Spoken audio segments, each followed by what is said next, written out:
Hello and welcome to Take You to School with Dr. Tom Prichard. I am your host, JP, John Paz from the Two Man Power Trip. Of course, joining me, star of the show, former WWE World Tag Team Champion, 8-time Smoky Mountain Wrestling Tag Team Champion, and one of the greatest trainers ever in the history of the business, the Doctor of Desire himself, Dr. Tom Prichard. Dr. Tom, how you doing today, sir? John, I'm doing great today. Thank you very much. How are you doing today? I'm doing good in this crazy world we now live in. All this crazy stuff. I don't know if you caught this or not, but Vince McMahon, after we were talking last week about the allegations and he's stepping down and Stephanie's the CEO, he's been on SmackDown and Raw. What do you think about that? Yeah. Well, I think no matter what, Vince is going to be Vince. He's going to be true to himself, and doesn't shock me at all. It really doesn't shock me. People like that and guys like that, and Vince is one of those guys like that who is confident, believes in himself, believes he's right, believes and who's to say he's wrong? Everybody else, he doesn't care about everybody else, I guess. So yeah, it doesn't shock me at all, and that's been Vince the whole time. I think that's why he's where he's at, because he would be willing to step up like to the government last time and whatever else happened. So it doesn't shock me at all, really. What's going on, Rob Jones? Rob What's going and on, Ibsen? Hey, what's going on? Ibsen, yes. So anyway, Next week will be 9 years since Matt Bourne has passed away. Wow, oh really? my gosh, yeah. Matt Bourne was.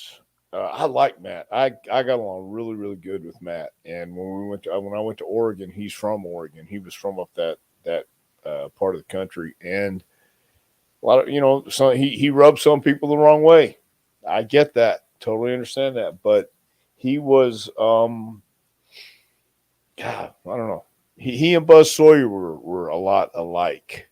In how they were outside the ring and how they were inside the ring too. So man, it's amazing. I looked at some of the guys who passed away, because I do write it in my book, and I'm every page has something written down at the end who passed away, and it's like, man, it's been a lot of people. So yeah, that's wild. 9 years. It's going to be 10 years coming up for Brad Armstrong here November 1st of this year. So I mean, it's good to it's always good to remember your friends. It really is. Now, going back to Vince for a second, I just thought like that was like a big, F you, a big like, oh yeah, you guys think I'm out as CEO? Well, I'm coming out on TV. I'm still head of creative. I'm still in charge. Like that's just what it came off like to me. Like, wow, what Yeah, but brass balls. it's those guys who build the roads. It's those guys who build the stairway to your dreams. It's those guys who make their own dreams. I mean, he's the guy who financed Evil Knievel jumping over Snake Canyon because he said he could. I mean, he's that guy taking chances, and right, wrong, or indifferent. Yeah, it was probably a big fu to everybody to say, look, I'm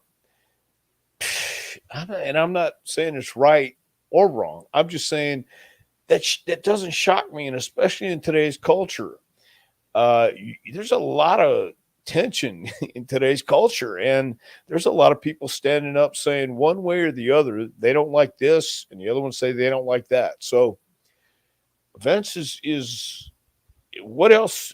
I mean, to be contrite or to be at least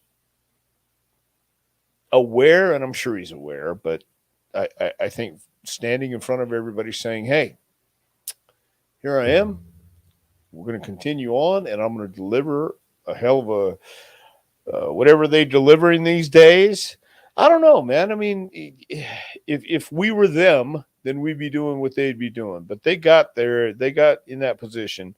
They being people like Vince, Elon Musk, Donald Trump, all these people. I mean, and all of them are promoters, and all of them are strong, powerful people. That's how strong, powerful people remain strong and powerful. They don't let anything penetrate. And is it a big FU? Yeah, no doubt. I'm sure it is. So what we can decry, deride it, and say it's something you shouldn't do, and you're tone deaf, and how could you? We could, but the world is what it is, and it's not always a nice place. And there's some really cold blooded experiences that happen out there, and the only thing we can do about it, John, is try to be better ourselves, I guess, because nobody's going to tell Vince how to live. Nobody's going to tell any of those people. It's the way they do business. It's the way they do life. Ibsen says no one should be surprised by Vince's appearances. 94 never spoke about the steroid trial on TV. Yeah, I'm not surprised one bit, and I don't think anybody else should either. And I'm sure it's a lot of messages he's sending out because that's what he does. It's I don't know if it's compartmentalized or not, but it's at least focused on what he wants to focus on. Yep, for sure. And here's Matty R saying, "Is Bruce thrilled? He's got even more on his plate right now." You know what?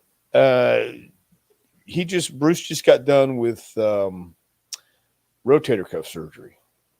So he's dealing with that on top of everything else. Oh wow, I didn't realize that. Huh? I didn't realize he had surgery. Rotator cuff surgery, yeah. So he's at home while all this is going on, but I mean I'm sure he's taking care of and staying in contact with the office or whatever he has to do. So, but I'm sure he's thrilled. I'm sure he's overjoyed. And now, as we just recently found out, Johnny Ace is taking an administrative leave. I'm sure he's getting paid, and no problem there. But he's got sent home while this investigation is going on, and Bruce is now in charge of talent relations. So, look at Bruce. He's a busy man. yeah, but he. I think everybody's been kind of busy lately. I really do, and that's what I'm saying. He's at home while all this is going on and trying to. He just had it last Wednesday, so a week ago, and so I've never had a torn rotator cuff, so I don't know, but you're supposed to stay still. He can't lay down. He's got to go to sleep sitting up. And that in itself, just dealing with that is one thing you have to compartmentalize, and then you have to think about work, and you have to think about what's going on. And business is continuing on. The world doesn't stop. So, I mean, those guys, look, man, once you get to that point, and I lived in Stanford for a while, I was on the 4th floor with talent relations. The work ethic is a real deal there. It really is. And you can call it whatever you want, but I saw it as a work ethic, and people work hard and they play hard. And it's that culture. So Bruce has been around it a lot longer than I have, in a different level, in a different position. So those guys are doing what they have to do, and they're relentless. You don't have to like them. You don't have to like what they do. And a lot of times I didn't, but you understand. Well, no, you don't have to understand, but it doesn't stop because one wheel was removed. I mean, they keep or one spoke was removed. It keeps the wheel keeps spinning, and things keep going on. So you can't stop everything, and people still need to still have issues and need to talk to somebody in talent relations or whatever it may be. And I read just like you do on the internet, because I don't discuss business with Bruce. It's just not, it's business. So, I'm sure he's got, I'm sure everybody's working hard to make it continue on as best as they can. I don't know what else they could do. Hello, Herb, by the way. Yes, Herb. What's going on? Mike D, you guys make a great team. Thank you, Mike D. How about that? Mike, fat white guy. Hey, what's up, Doc? Well, this is up. I heard they arrested the devil the other day. They got him on possession.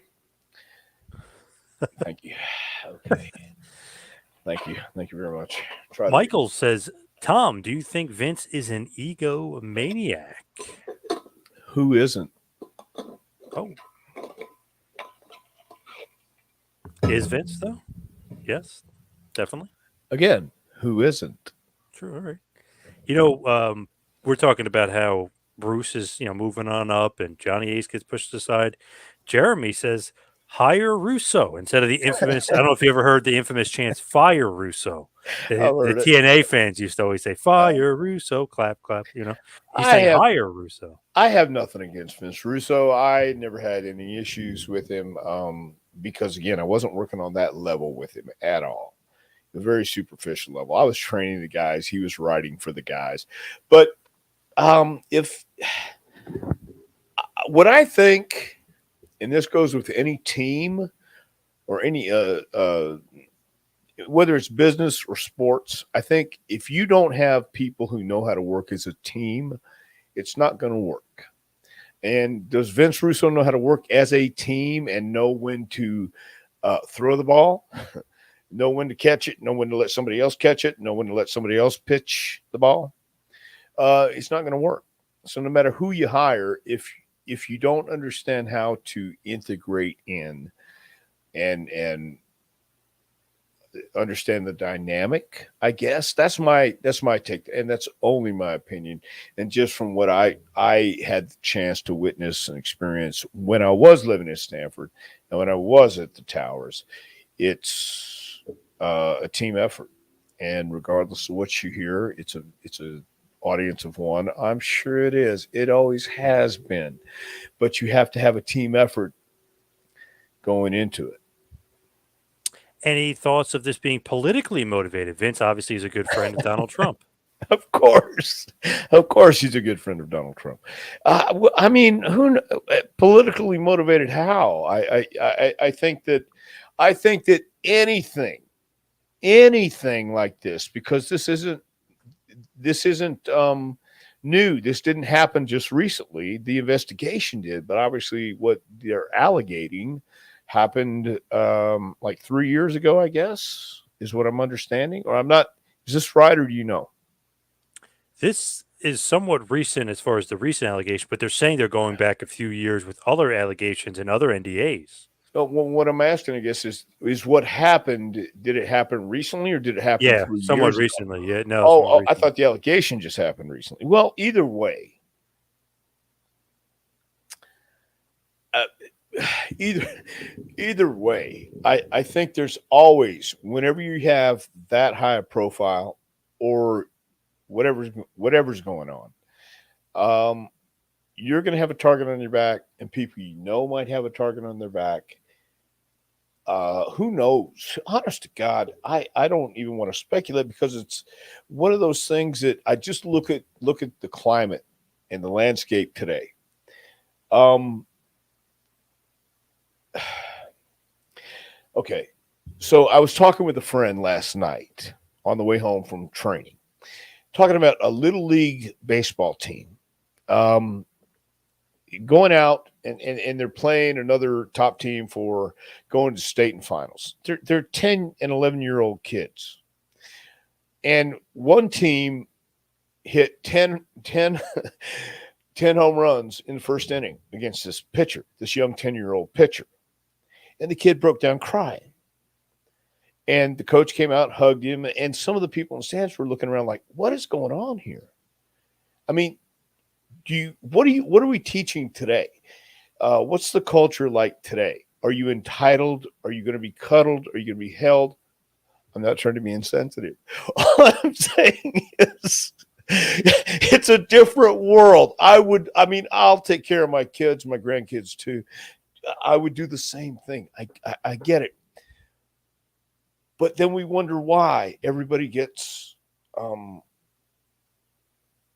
sidetracked and start psychoanalyzing every single thing, and realizing that there's timing for everything, for whatever reason in the world, even though it may not happen for whatever reason we think it might. There's why do things come out when they come out? Is it politically motivated? Hell, isn't everything? When you come right down to it, what's the reason? What do you want done? What is the justice? What are we looking for? I don't know.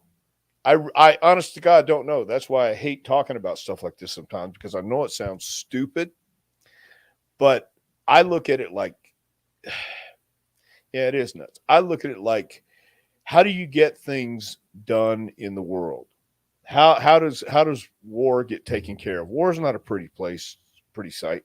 Not anything you've ever heard about. War is nice, and neither is politics, and neither is the way it is in the world, in America, and the entire universe. It's not, and those kind of people have to make those kind of decisions. And like, as in An Officer and a Gentleman, Jack Nicholson says, you can't handle the truth. You need people like me to take care of it. Well, there's an element of truth there.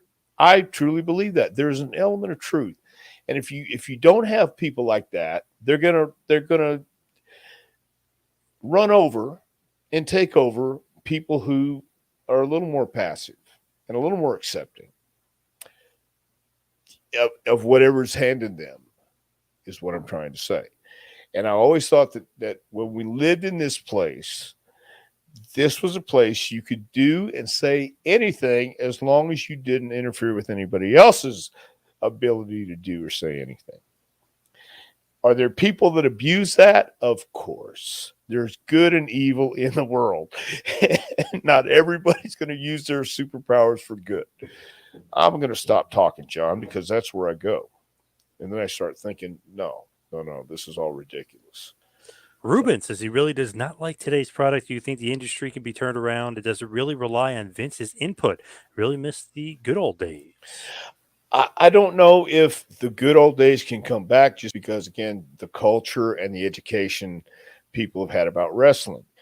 It would take a generation, I think, if anything at all, but the elements are still there. The mystery, the intrigue, the unpredictability. If you had people who had seen that and they felt the same way as Rock, Austin, Mick Foley, the guys who watched old school stuff. See, the Attitude Era came from people who watched and grew up with the old school, the Valentines, the Wahoos, the Malenkos, the Eddie Grahams of the world, the Lawlers in their younger days, that had that unpredictability, a little bit of authenticity to it. It was a differently promoted product, and it wasn't presented as it is today. It's presented as a performance today. It's always been a performance. But Vince found the way to make it huge, mainstream, dolls, action figures, all that stuff. The Hogans watched the Dusty Rhodes and the superstar Billy Grahams. That's who he was patterned, who he patterned himself after, was Dusty and Superstar and those guys. Then Piper, who also grew up on the old school stuff and was part of the old school and became that mainstream. The Orndorffs, all the guys in WrestleMania 1 were main eventers in the territories, in the Texas, in the Carolinas, in the bigger southern territories. And then when Vince was making his move, he knew who to take. And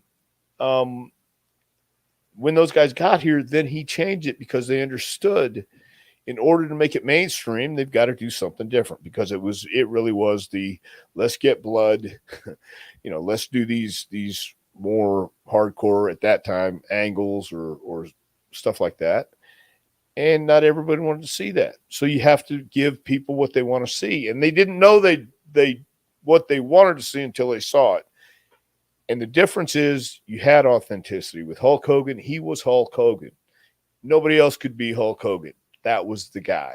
The Iron Sheik was the Iron Sheik, is the Iron Sheik. They were real. Sheiky Baby was always Sheiky Baby, even in his life. That was the difference. It was presented and came across as, this guy is from Iraq or Iran. He really isn't from Iran. He's not playing a part. Hulk Hogan is that guy. He looks like you would be called Hulk. Can you bring that back? Where are our Hulk Hogan's? Where are our Steve Austin's? Where are the Rocks? Where are the Mankind's, the Mick Foley's, the Kevin Nash's, the Razor Ramones, the Owen Harts, the Bret Harts? Where are those guys today? Everybody I just mentioned had a passion and they believed what they did. And they came to the ring like that. It's too inclusive today. And I'll say that because not everybody should do this. Not everybody can do this. This really is something you have to feel to be any good at it. And I was never a top guy, but I felt this and I love this. I don't think anybody really feels it and loves it these days. I think they want to do it because they want to be famous. Until you get that mentality back but you can't because those days are long gone. It's cable TV. You used to be able to say in one territory, this guy's the North American champion, or this guy's the greatest wrestler in the world. If you got cable TV, that doesn't compare because you've got the greatest in the world on cable TV. You've got Roman Reigns right now. You've got Brock Lesnar. So you can't, those guys are there. And those are the guys you need. And you have nobody down here to even match that. So if you're going to compete, there's no competition whatsoever. We all wish, I don't even know that I wish it to come back. I just know that the storytelling is missing the fundamentals of knowing this and doing something, not until you get it right, but do it till you can't get it wrong. I mean, it is so foreign. It should be so unnatural to grab a headlock with the right hand. Do you know how many times I see people who don't understand and they get it because you're learning this? You don't know. That's fine. But after a while, it should come to you. If not, I think that's a lot that's missing today. This might be the best question so far. This is a really good question here from Barbara. Could you please ask Dr. Tom if Bruce ever lost a race to the dinner table at their house? Well, there never was a race at my house, by the way, just so you know. Poking fun at Bruce right there. Oh, I see. That's a joke. Okay, I got it. I don't know if you like that or not. Or maybe you love it. Who knows? No. As I said,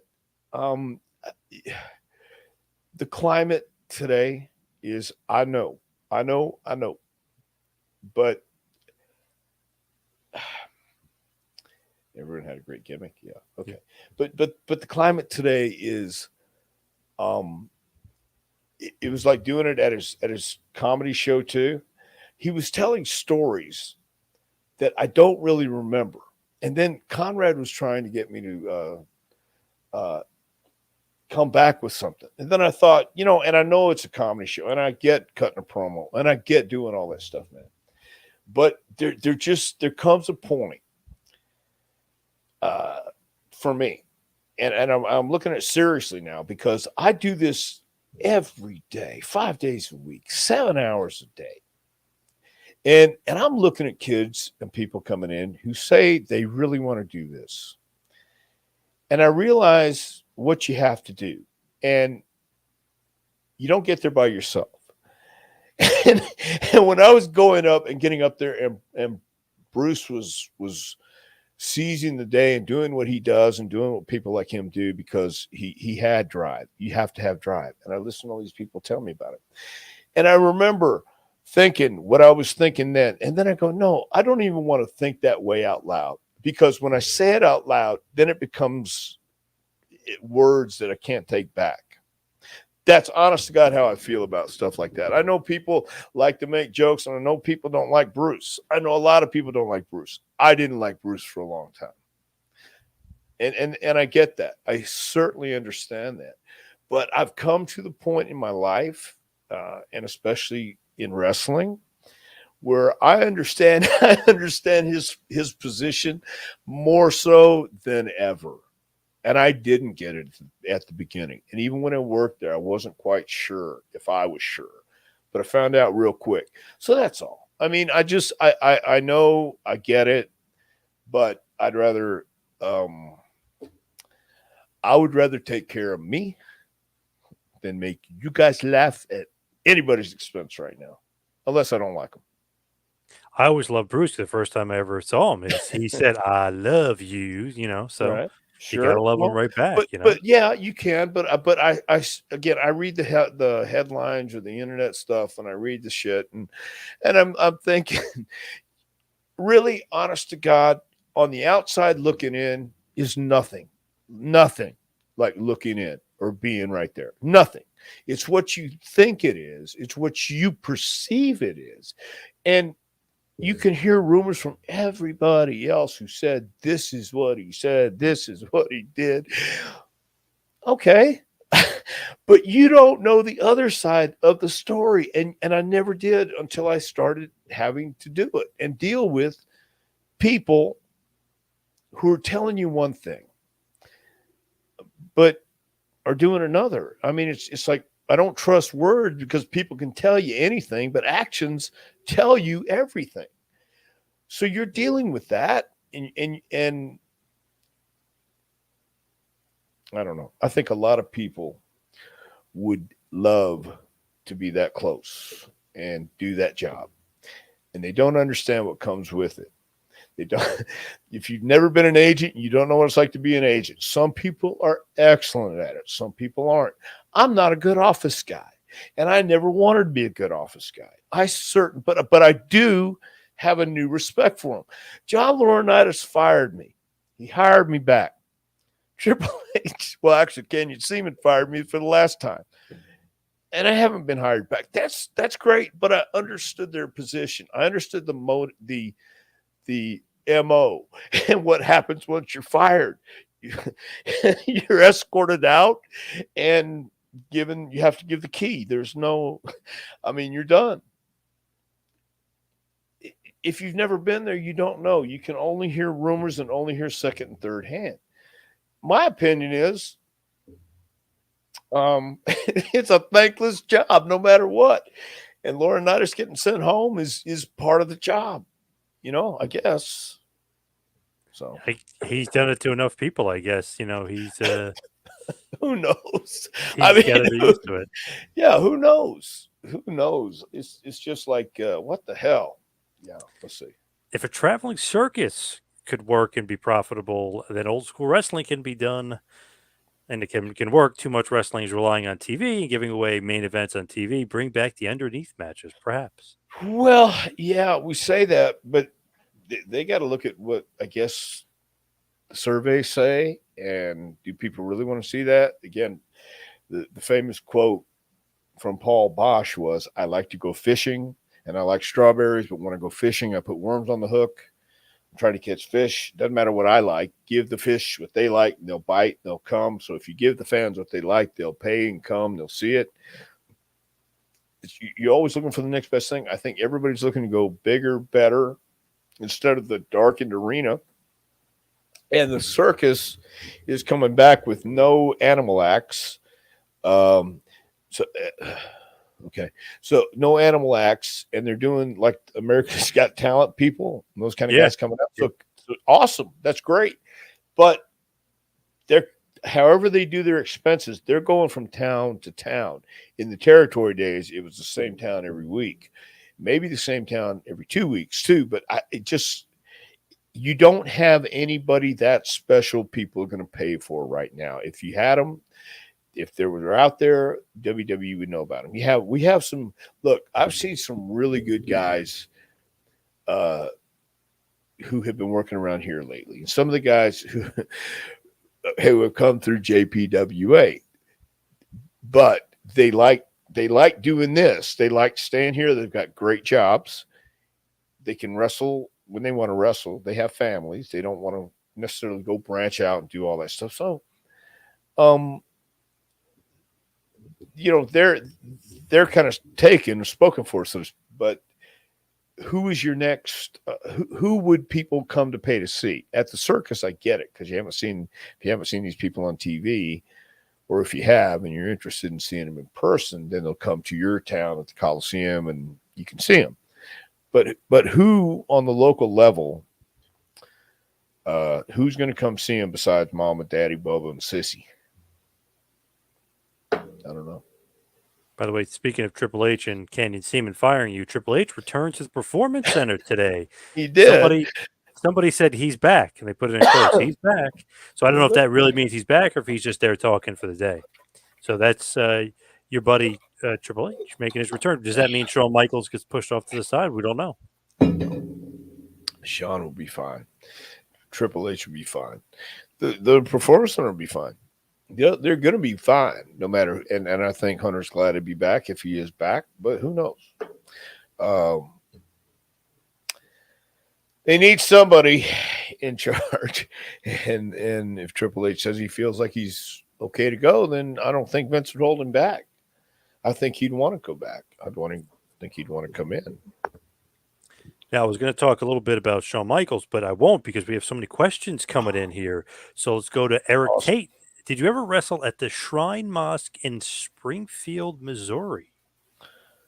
You know what? I really don't think so. But if I did, it would have been. I don't know if Memphis ran Springfield or not. So I want to say no, but there's a possibility of yes. And I worked for Larry Matazik, I think twice or three times, something like that. And we did Checkerdome, and the other one was Chase. No. Oh, what was the other? No, what was the arena in St. Louis? The wrestling at the Chase. Yeah, but okay. Oh, maybe it was Chase. Okay, but I don't know. I really can't say yes or no. I don't. But I have been to some mosque. Oh, yeah, nice. Somebody here said there was a cool venue. I don't remember. Oh, here we go. Cool venue, says Bill. Yes, who has a great picture of just the body there. Nice. Oh, that's Jess. So stained in perfect circle there. Wow, that's interesting. Okay, cool. Yeah, I've been in a couple mosques that are kind of cool looking. And staying at Rick Rude in Joplin, Missouri. Interesting. Oh, very cool. Very, very interesting. I know I mentioned Shawn Michaels, but Sean Norris says my name is actually Shawn Michael Norris, named after HBK. Well, that's cool. I know people who've named people after people. So got to do a little Hall of Fame because, every week, and we mentioned this last week, Hakeem and One Man Gang Hall of Fame. You got to put both of them in. They both got to go in. Yeah, I do agree. Even though it's the same man, you got to mention both. Remember when Kevin Nash went in for some reason? He was, Scott Hall was Razor Ramon, and then Kevin Nash went in as Kevin Nash. Remember that confusion? Same guy. Was it confusion? Because I wasn't confused. I thought that was weird. Why would you call Scott Hall Razor Ramon and then Nash call him Nash and not Diesel? But maybe it was a special request. That definitely could be. No, I'm sure it was. I'm sure Scott wanted Razor Ramon and Kevin wanted Kevin. Yeah, you want to go in as Diesel. Yeah. Yeah. Why would you want to go in as Diesel? Yeah, good. No, good. Carl Van Slyke. Really enjoyed you and Brett Sawyer in the Pacific Northwest. Who was your favorite tag team partner of all times? Well, man, I don't know about all times. And that should really be easy, huh? Yeah. Yeah, it really should. So,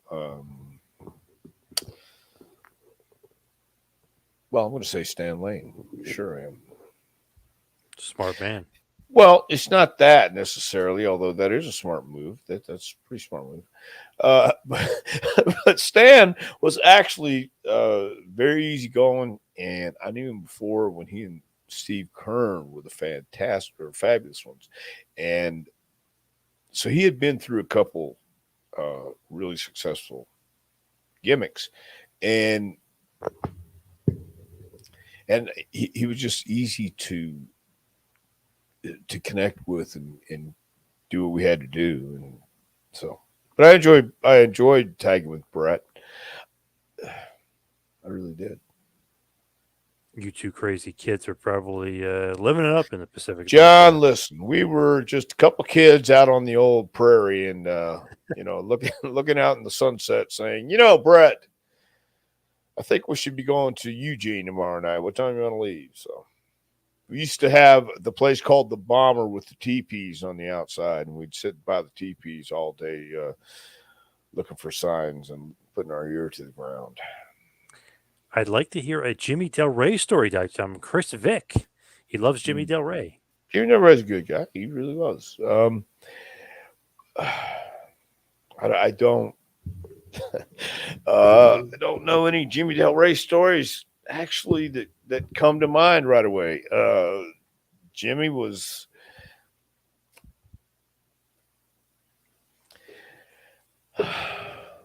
Let's see. He called me in one time to do a shot in Tampa against Lou and Al Perez. And do you remember Mickey J, the referee in Florida? Okay, so Mickey, and he just passed away last year. Yep. Okay. All right, so Mickey J, I think, and I think Steve Kern was actually promoting the show. And we flew in and we had to fly back out that morning to we had to get back to Smoky Mountain. And Jim okayed it, and we were fine. So we flew in and did the show, good show, and then we went out. And we wound up with Mickey J, and I think it was his girlfriend at the time.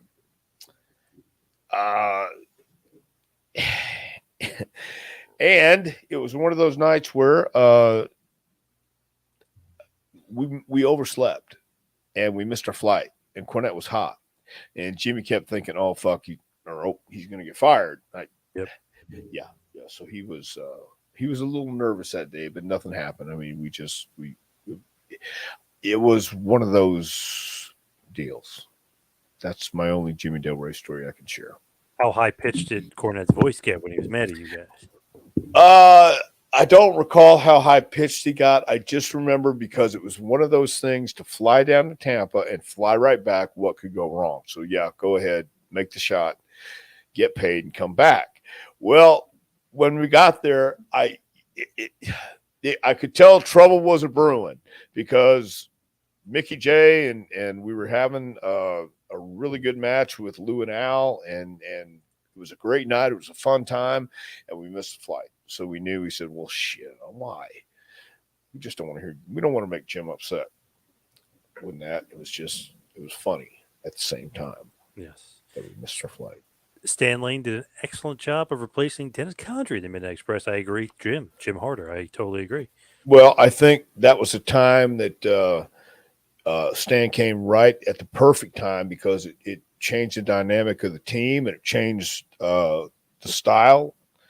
And I think all those guys will tell you Dennis was the captain or the general in the ring, especially when they first started. He and Bobby and Jimmy, he knew how to place them right where they needed to be placed and knew how to get where he needed to go with everybody. So, and then Stan came along and never missed a beat. So yeah, did a really good job. And we learned on this show because Cornette, when he was our guest, probably about it's like a year and a half ago. He said that had you answered your phone, maybe you would have been in the Midnight Express. But I didn't have a phone. We didn't have phones back then. We were on a 3-day run. Yeah, we didn't have cell phones back then. You almost were part of the Midnight Express. Yeah, but that's when I think Crockett bought the territory and brought everybody up. And they walked in, and Stan was in the office, and Dusty had already decided he was going to take Dennis's place. So, yeah. Man. Yeah, Adrian Street told me, we were on a 3-day run. Adrian Street told me that Jim had tried to get a hold of me, but we didn't have cell phones back then. Wow, your career could have been changed forever. Well, that's why I tell you, it happened just the way it was supposed to happen. And looking back on it, there's a reason for everything. And so, yeah, my career could have been different. Could have been worse. Yeah. Rick Brooks says, my brother was named after Vern Gagne and Lou Thez. I was named after Ricky Starr and Gene Stanley. That's awesome. See, that is pretty good, and to be named after your favorite wrestler, named after your favorite whatever. Um, think of how many Elvises there are out there. What's your name? Elvis. No, come on, for real. No, Elvis Brookside. Mama loved Elvis. Sure, she did. So, yeah, Ibsen, thoughts on the passing of Dave Hepner and Tim White this past week? that Two was legendary referees. that was sad news. It sure was, and both Tim and Dave were really good guys. Did you ever meet them? Tim White a bunch of times, actually. You Yes. you ever meet Dave? Once down in Virginia, I want to say it was about 5 years ago. I had more conversation with Earl, but it seemed Okay. like Dave was, he was okay, but he wasn't in like the greatest of health then. Yeah. No, probably not. Yeah, but both guys were great, and they had guys like that when we got there in the beginning, and Timmy had been around Andre and drove him everywhere in the beginning, and Dave right away. I mean, they were just good guys. Dave was more the agent, like handled tickets or money and stuff like that, and Tim got to be the agent too, where he was handling tickets and money and stuff like that. So very sad news. Very, very sad news. I knew Dave wasn't in good health. And so that was very sad. Tim White, I met him a bunch of times. Once at a WWE show, another at a Comic Con. I was just actually I was a guest of Cornette at this random show, and they had some WWE guys there, which was crazy. So I was talking to Tim White for a while, talking about Andre and stuff, and then I was joking around because I don't know if you remember this or not, but they did this lunchtime suicide thing where he would commit suicide like once a week on Who? the Tim White. They did a He would commit storyline with him. suicide? Fake for storyline, but it was like almost like a Roadrunner comedy sketch thing where he would like sit in a tub and they had with water in it, and he'd Right. throw the toaster in it, which was not running, and he'd electrocute himself. He tried to kill Josh Matthews, like all this funny stuff, and I was like, you had to have hated it. He said he loved it. Well, I mean, It was strange but funny, yeah, in a sick way, yeah. yeah. Well, that's okay. Yeah, but well, and that's great to be able to have fun like that if that's being a part of the storyline and stuff. So yeah, that again, it was there was a lot of guys around there. Jack Doan and I'm trying to think of who else. Jimmy Corderas, Mike Chioda. Corderas. Yeah, Jimmy Corderas is a good guy too. Yeah, so yeah, it was a very, very sad week with both of those guys. Yeah, I know Tim was younger, but I think was he 67? So he was I 2 thought, years younger. well, okay, yeah, he was. So he was younger. Well, I know he's younger than Dave, but yeah, I didn't know if he was 67 or not. But Crazy. it is. Was he in poor health or anything, or we don't even know? See, I don't know. That was the first I'd heard in a long time. So I really don't know. Because I know for like Comic Cons and like different autograph signings, Tim White's usually like the guy's handler. You know what I mean? Like somebody was saying the Undertaker was somewhere, and Tim White was his handler there. At the show. So yes, and that just showed how much they trusted him too, and had respect for him and the boys. I mean, like Taker and whoever he was with, because you don't want to. Hey, who do you want to go with you? How about Tim? Yeah, so. Yep. Yeah. Barbara says, always thought Dr. Tom was a great worker, just never understood why he didn't get a bigger push. Dr. Tom would have been a great world champion. Yeah, well, You agree? I think I got just what I deserved, and it worked out just the way it was supposed to work out. That's all I can say. I had just a big enough push, and that's why I think if I would have answered my phone and gone with Jim back then, I know I wasn't ready. I wasn't ready, and I always tell people you have to go even though you're not ready, but I missed the call, so I didn't know it was even there. And I was doing what I was doing in Alabama. And I was in Alabama because of me. And I was where I was at because of me. And that's what I have to tell people. You can do whatever you want, but you can't be stupid about it. And you have to learn from your mistakes. So I got exactly what I deserved for what I gave and for what I did. And that's what you have to understand. It's not about getting a push. It's about going in and learning how to do what you have to do, play the game, and make your money and be a top guy. It is a process, and it is different. So, uh, yeah, I didn't get a bigger push because I didn't deserve a bigger push. If I would have gone to the gym, if I would have done what I should have done, if I would have paid attention and made this business instead of going out there and not approaching it like that at all. Just, I don't want to say putting on cruise control, but I will say, and I'm addressing this because this is an important part people don't understand. And when they come to wrestling school, a lot of people don't explain. What we do outside the ring is a hell of a lot more important than what happens in the ring. That's really where the working is. And when you're in the ring, you have to understand, know what you're doing, no doubt. And you have to have instinct and you have to have talent. But you also have to know how to work as a team. You also have to know how to work for the business and for the company and for you and make everything. And that takes, God, I don't know how to do it, but I'm watching people who do and paying attention to them and then listening. It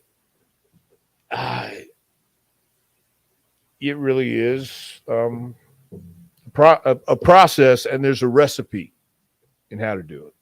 So,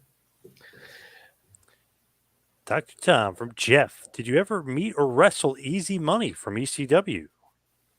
I met Easy Money. I don't believe I ever wrestled him, but yeah, I know Easy Money. Good guy. What'd you think about him talent wise? I thought he was very talented. He was very talented. He had confidence. How come he didn't go further? Okay. He had confidence. He was talented. But you also have to know sometimes you have to listen to what people are telling you. And you have to say thank you. And you have to show them you're coachable and show them and demonstrate that you can follow what you were just told. Sometimes it's just a test. Believe it or not. And just to see if you can and will. Are you coachable? Do you listen? Will you hear when somebody says, take this out of the match and sell it here, or put this over there, and you're bound and determined to get all your shit in? Sometimes you got to stop and realize less is more. And if you're not coachable, not approachable, or open to changing stuff, then sometimes you keep doing what you're doing. You're going to keep getting what you're getting. Does that make any sense? Absolutely. Yes. Okay. So, and I like Jason. Jason, his name is Jason, I think. Yep. Or Easy Jason. Money. Jason Jet, yeah. Okay, Jason Jet. Yeah. Look good. But sometimes you got to know when somebody tells you slow down, don't do too much stuff over here, save it for here, or just take it out completely and put this in. And let's see if you can get the most out of less. Saying less is more just isn't something that sounds like we know what we're talking about. Less really is more. If you look at any of the top matches and you really see what they do, see what's in between the moves, see what really holds it together, and know what you're watching. Everybody in boxing watches old matches because they want to watch footwork. They want to watch jabs. They want to watch how some fighters did. Why don't Why don't people in wrestling want to do that? Because the matches were boring to them back then. Harley Race versus Terry Funk, 1977, is boring to anybody today. I'm not saying it all feel that way, but the majority do, because they don't know what they're watching. They don't understand why it's important to watch it. It's not their fault. They've never had the opportunity to see it live. Watching it on film or watching it on TV is different than actually being there live and feeling the environment, feeling the crowd, feeling the intensity, watching the sweat fly. Okay, nobody thinks about that because it's all performance, and it was performance back then too, just a different kind. And that's why it's been the fans have been educated to this, whatever this is. And to go back to that, the old school, that kind of stuff, is taking backward steps, unless you have people who can make it interesting, like a Bret Hart or a Steve Austin. There's not a lot of people who can do that these days. Everybody's aged out, and the ones who are coming up on that veteran age have done the other stuff for so long. That's how they believe it to be. And everybody's kind of forgot about, I don't know if everybody's forgot about it or not, but the basics, fundamentals. And what I mean by that is it's the in-between stuff and putting it together to where it makes sense. And who knows what makes sense these days? I mean, to what we make, to where it all kind of flows together and you're telling a story without anybody knowing that you're actually telling a story. They're just following along, and you don't have to say, hey, this is the first chapter, this is the second chapter. We're going to stop in between every spot we do and don't do anything except go to the next spot. That's what a lot of people don't understand, that without knowing what you're watching, that's what you're watching. And there's something missing, but you can't point it out. But I'm looking at it going, well, here's what it is. You guys are either going too fast or you're not letting it breathe and let people sink in. Let it sink into the people watching what's going on. So, again. I got to put this up there because is it higher? Oh, higher self 4888 says, pause. I love your interviews. Thank you, bro. So I got to put him up there because he put me over. So by all means. Yes. You're damn right. Self-promoting business. Michael says, Tom, what are your memories of Gino Hernandez? Well, we started going to the Coliseum, I believe I was 10 or 11, every Friday night, Bruce and I, my mom. And Gino was there too. But he was with his mom. And they would sit in the same seats as the boys' wives, girlfriends. So we would see him around. We didn't really talk to him at that time. I think he's 2 years older than me. But as we watched, we were both growing up every Friday night at the Coliseum. Again, we didn't really connect because it was obvious he was in with somebody, and it was Luis Hernandez. He was Luis Hernandez's stepson, and his mom had married Luis. Luis went to Japan, had a heart attack, and died. He wrestled as a medic, or El Medico, I guess. And then Gino kept working out. I was working in the office when I was 16 all the way through 20, and Gino started wrestling. I think Gino started in 77 or 76.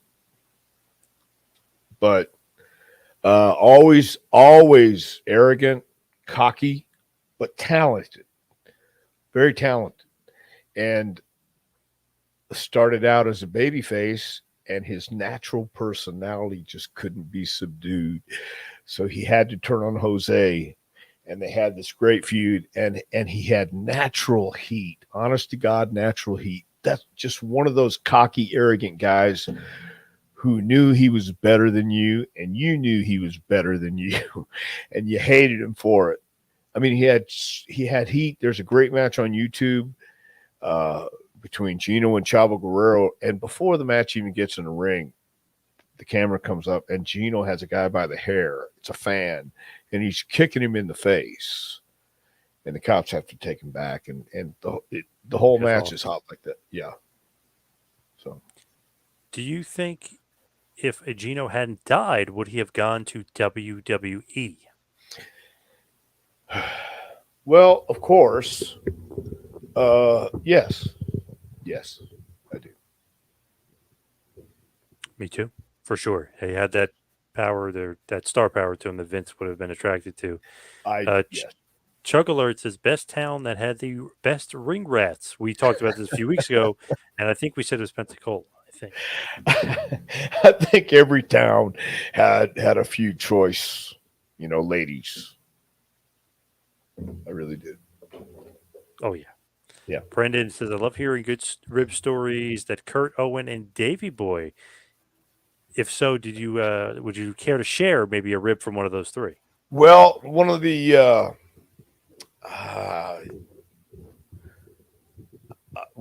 yeah, it was kind of funny, but in Oregon, Chief Jewel Strongbow, Frankie Hill. I knew him from California, and then he came. He was in Oregon too, and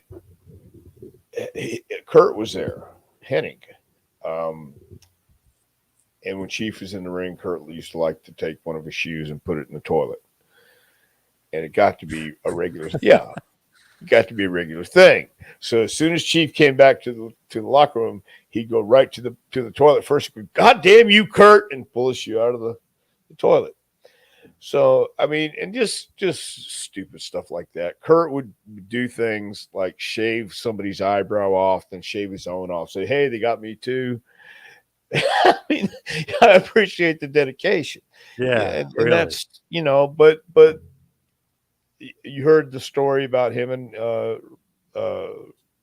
was Jacques and Dynamite because Kurt was ribbing, Dynamite or no, Kurt was ribbing Jacques and putting the heat on Dynamite. It was everybody thought it was Dynamite, and Kurt was. I don't know. I wasn't there, so maybe I shouldn't even do rumor and innuendo. Never mind. I know. Oh damn it! That was going somewhere good. Damn yeah, it was. But the point is, Kurt did the rib, and Dynamite got the heat. Yes, and that's where the tension between Jacques and Dynamite Kid came into play. I understand, and it's like that's when the ribs go a little too far and get a little too heated. So I don't want to be ribbed. We'll do one final question before we wrap it down. It's from the King of Kingsport himself. You know him very well, Bo James. The Bomber or the Congress Inn, which was worse? Oh no, they were all outstanding. The Bomber and the Congress Inn were in a class all by themselves, and they were awesome for all the same reasons.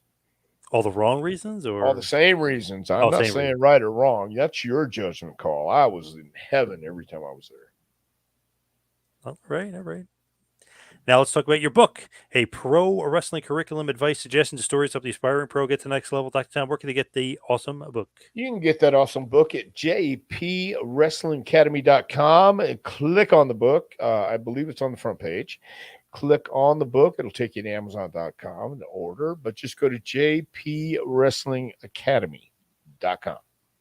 Nice. Of course, you can follow me on Twitter and Instagram at 2Man Power Trip. Check out the website, tmptempire.com.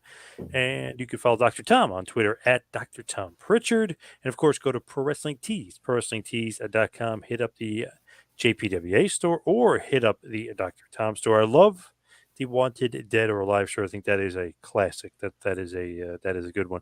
What else you got going on in this crazy We world? have graduation this week, man. We have graduation Friday for the spring class of JPWA, and then July 4th. Yes, it's a patriotic holiday. I know all that. But we're going to start our summer class July 4th. I decided we're going to go ahead and start on that Monday. You want to come get some fireworks? Find them at the JPWA.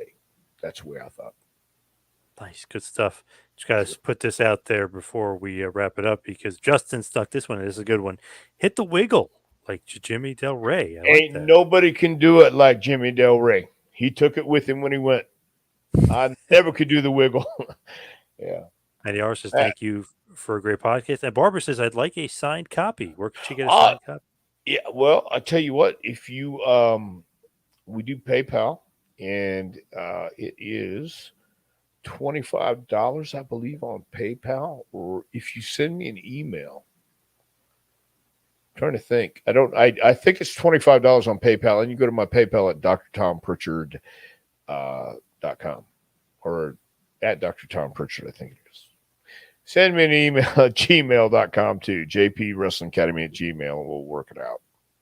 There you go. Thank you, everybody, for tuning in. We'll see you right back here next week for a little Take You to School with Dr. Tom Prichard. We'll see you next week, folks.